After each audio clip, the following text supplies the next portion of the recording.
a country of blue skies, millennia-old statehood, and enduring nomadic civilization.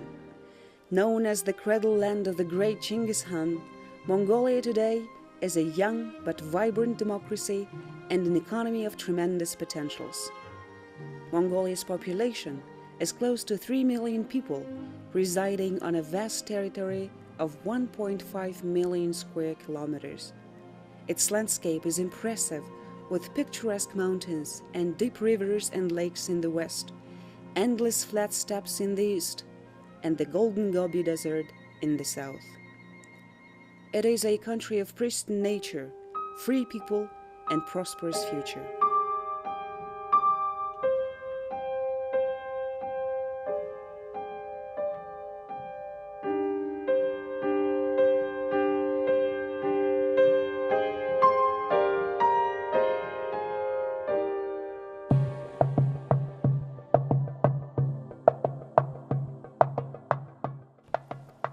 The 1990 Democratic Revolution ended 70-year rule of the communist regime.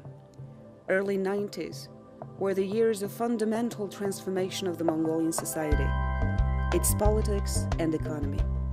Mongolia adopted her new democratic constitution in 1992, and in the same year held the first democratic election of the state supreme lawmaking institution, the country's parliament, State Great Hural. In 1993, Mongolia elected her first president as the head of state through universal suffrage. Mongolia thus stepped on a path of total overhaul of its previous economic structures and started building the foundation of a new society, upholding rule of law, justice, and human rights. She has started political and economic reforms concurrently.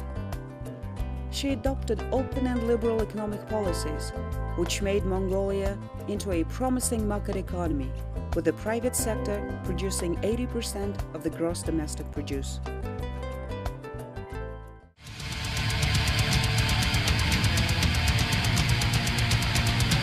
Economic growth and development came to Mongolia at a great cost, which Mongolia is paying unfortunately with environment. Is it a compromise worth making? In late 90s, Mongolia adopted very liberal mineral resources law, which resulted in virtually flooding of foreign investment in mining. Huge deposits were discovered, and the mining boom has begun in Mongolia. The aftermath of the sharp increase in geological exploration and mine development was environmental degradation. Rivers dried up, forests died away, soil, air, and water pollution aggravated, and desertification intensified. Mongolia is a unique nation. For generations, Mongolians have lived in harmony with the nature, and indeed, Mongols refer to nature as Mother Nature. Striving to meet dual mandate at the same time, securing economic growth and ensuring harmonic environmental development, Mongolia today puts forward concrete policy actions on environmental rehabilitation, conservation and protection, and attaining economic growth. Sustainable development today emerges as a core developmental goal for both developed and developing societies. But the negligence of environment puts the entire humankind in a non-reversible risk of social and economic degradation.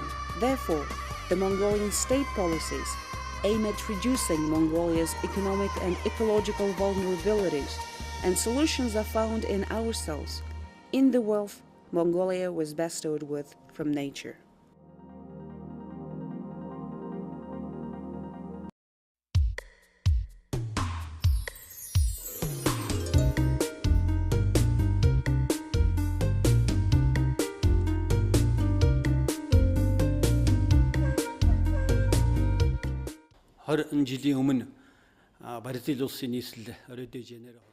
To link developmental issues with the ecology and environment, Mongolia was beginning its most challenging period, transition from strength-really planned to market economy. Now, 20 years later, at this juncture, when RIO+20 is to convene again, Mongolia is a country that has successfully implemented the transition. This is our major achievement and success. Тулсан үе байна гэдэг маань сүүлийн 20 жилд монголчуудын олсон гол амжилт юм а.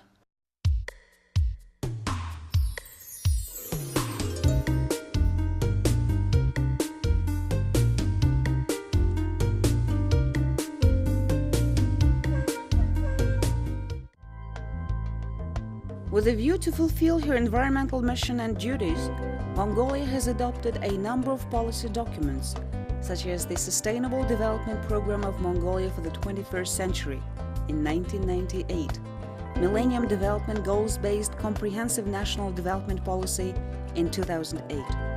The National Comprehensive Development Policy was based on 304 policy documents and aims to ensure the holistic and integral principles and policies. The core basis of this umbrella policy document constituted the Mongolian Constitution of 1992, Mongolian Development Concepts of 1996, the Sustainable Development Program of Mongolia for the 21st century of 1998, Mongolian National Development Program of 2005, Mongolian National Security Concept, Mongolian Foreign Policy Concept, Mongolia's Millennium Development Goal National Report of 2005, Mongolian Regional Development Concepts, and other policy papers and documents that were adopted in the past 15 years. The most impressive change that occurred in Mongolia's economy since 1992 was the fact that Mongolia entered the global economy and became its integral part. As a result, mining evolved as a dominant sector of Mongolia's exports, and we saw a rapid growth in the minerals industry. Mongolia this year has become one of the fastest growing economies in the world, and we recorded 17% growth last year. This is a growth generated by mining. The main foundation for a solid, good environmental governance is the creation and enhancement of a necessary legal and regulatory environment, effective institutional and organizational settings and structures, and full community participation in environmental conservation, protection, and use of environmental resources. Since 1998, Mongolia has started developing and reporting to the Parliament a biannual environmental status report. Within the confines of the Sustainable Development Policy, a range of comprehensive national programs ensuring cross-sectoral coordination and consistency were adopted, such as New Development Targeted Program, Water National Program on Climate Change, National Program to Combat Desertification, National Program on Conserving and Protecting Rare and Extremely Rare Animal Species, etc., which were duly adopted by the government and Parliament. The Law on Environmental Protection, adopted in 2005, guaranteed the rights of communities, professional and non-governmental organizations in the efforts to conserve the nature. Thus, as of 2011, 59 economic entities in 8 provinces use forest reserves of 311.6 thousand hectares on the basis of a contract. Many projects with citizen and community participation in environmental protection are being successfully implemented. Ер нь бол ингээд малчдад учрыг ойлгуулаа бас тэдэнд туслаад ирэхлээр бол If the herders are explained the reasons for such efforts, and once we start helping the herders, their behavior and attitudes change. We don't have any marmot hunters in our neighborhood anymore. This is a result of cooperating with the herders. For such a motivation, it is important to create for them alternative sources of income, conducting training courses, planting vegetables in greenhouses, and developing handcraft training and sales, planting of food trees, engaging in tourism, create those additional sources of income. Herders do not have cash often, so to buy new technologies and equipment, we provide them with concessional loans and loans without interest. Some herders pack their dairy products and sell. These are the ways to engage effectively the communities in environmental conservation efforts. Энэ мэт ажил бол тэгээд малчдыг байгаль хамгаалахад татан оролцуулах арга хэлбэр л гэж бодож байна.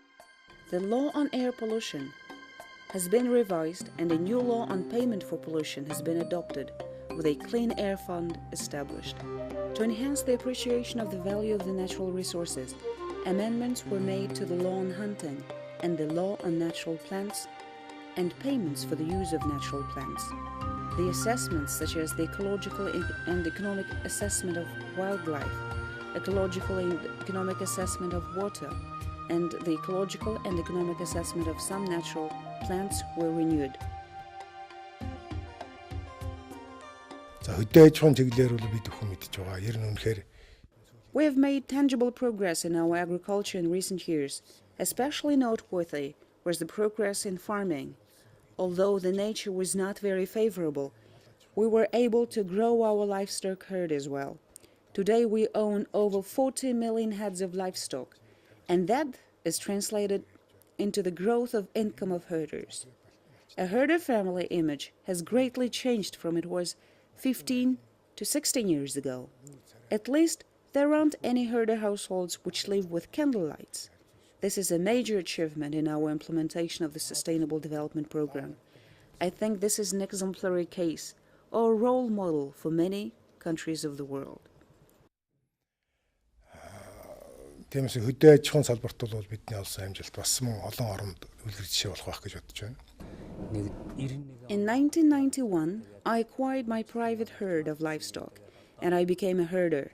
And today I have more than 500 heads of goats and sheep of reproductive age, over 10 heads of cattle, over 10 heads of camels, and over 30 heads of horses.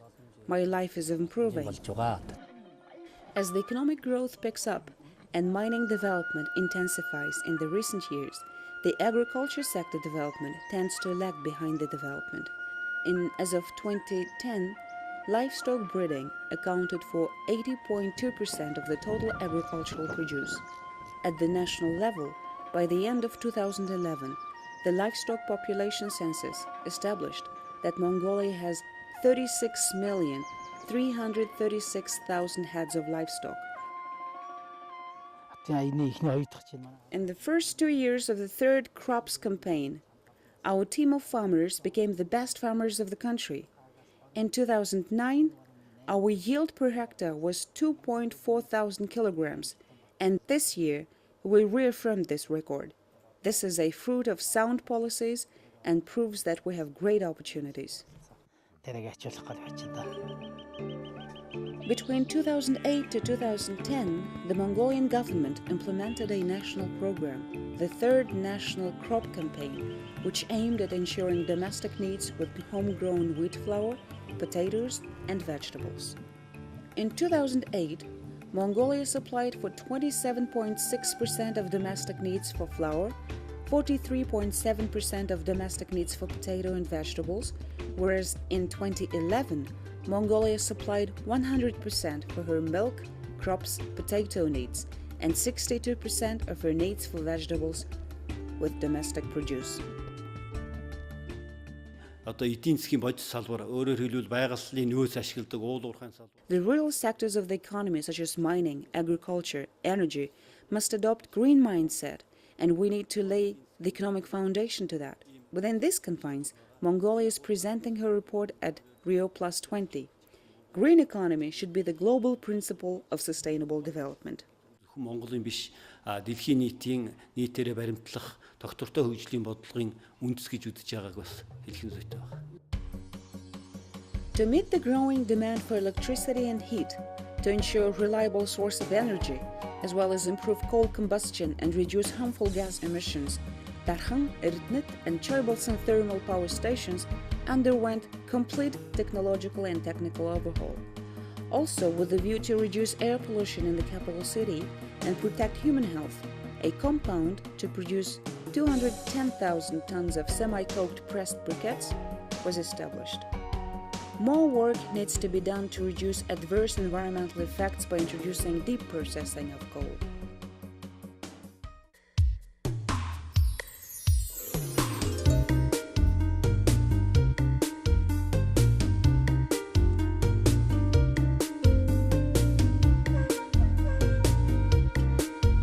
Улсын The 2010 From Vulnerability to Sustainability report clearly shows the realities in Mongolia in many details.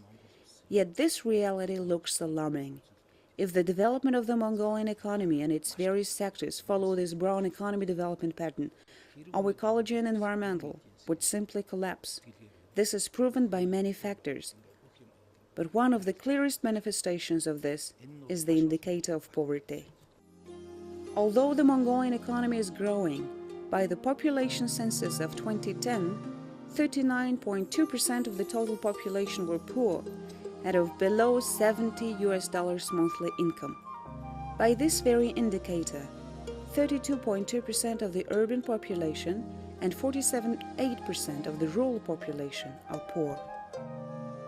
Mongolia's fast-growing economy, prompted by extractive industry, has not been sufficiently translated to poverty reduction and has contributed to environmental degradation and biodiversity loss.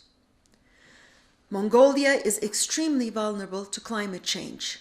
Average temperatures have already gone up by 2 degrees, affecting the well-being of livestock and livelihoods of the herders. Mongolia itself is also contributing to climate change. Per capita greenhouse gas emissions are high, and the economy remains highly energy intensive. Rapid urbanization contributes to increased urban air pollution, affecting the health of rich and poor alike. In recent years, the air quality in the capital city by the level of poisonous gases and particles has greatly deteriorated and exceeds the allowed levels by the World Health Organization and Mongolian Standardization Organization. Another major ecological challenge that Mongolia is facing is desertification. The satellite images show that between 1992 to 2006, the size of the areas lacking any vegetation increased by 46% and the forests area shrunk by 26%.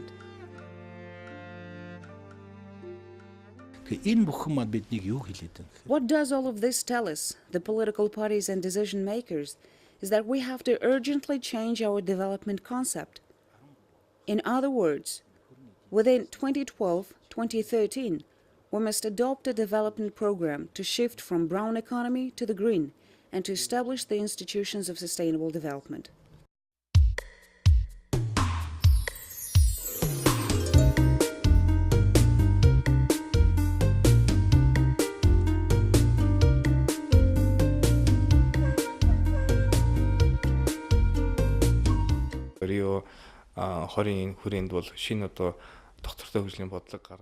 RIO+20 will present a new policy on sustainable development.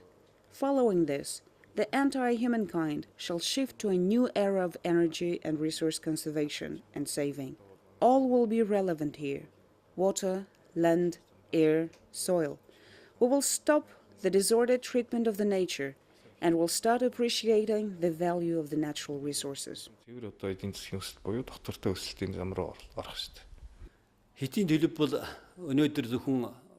Our vision for development should be a trio of economic, social, and ecological dimensions, rather than taking them as separate developmental issues. What this means is that in order to ensure economic development, we should not hinder our benefits and interests of the future. The generations of Mongolians should be able to enjoy the benefits of the natural resources sustainably and be a developed society. In Rio, Mongolia will determine its development trajectory for 2015 and beyond. It must deliver on its Millennium Development Goals while moving towards Sustainable Development Goals. It must maintain progress already made towards the MDGs and accelerate action to achieve the remaining MDG targets. It must develop a post-2015 strategy that aims for triple-win policies and programming that bring together the economic, social, and environmental sides of sustainable development. With political commitment and with dedicated resources, we have no doubt that Mongolia will achieve these. The UN family stands ready to support the country and its people for a sustainable and even brighter future. Thank you. On June 4th, 2012, here in Rio de Janeiro, the President of Mongolia, Taha El-Bugdarj, won the United Nations Champion of Earth 2012 award for his actions and leadership, which have had a positive impact on the environment. Mongolia and her president were recognized as a winner, which has demonstrated commitment to building a sustainable future for the planet. Mongolia and her president were recognized as a winner, which has demonstrated commitment to building a sustainable future for the planet through their work, which encompasses active green policies, groundbreaking clean energy developments, and community work that has helped conserve critical ecosystems. It was proven to the world that commitment and concrete actions can have a transformative effect on countries, communities, and businesses, as Mr. Steiner emphasized at the ceremony of the award. We are a people of wonderful tradition to harmonically coexist with the nature, to care and cherish the nature. My generation has to maintain intact this culture and the environment to our future generations. When developing mining and other sectors of our economy, we must adopt policies that enable environmental conservation. I'm very glad to receive this award. This is an award of the entire Mongolian people, of the people who care for and act for the nature, for the environment. Thank you.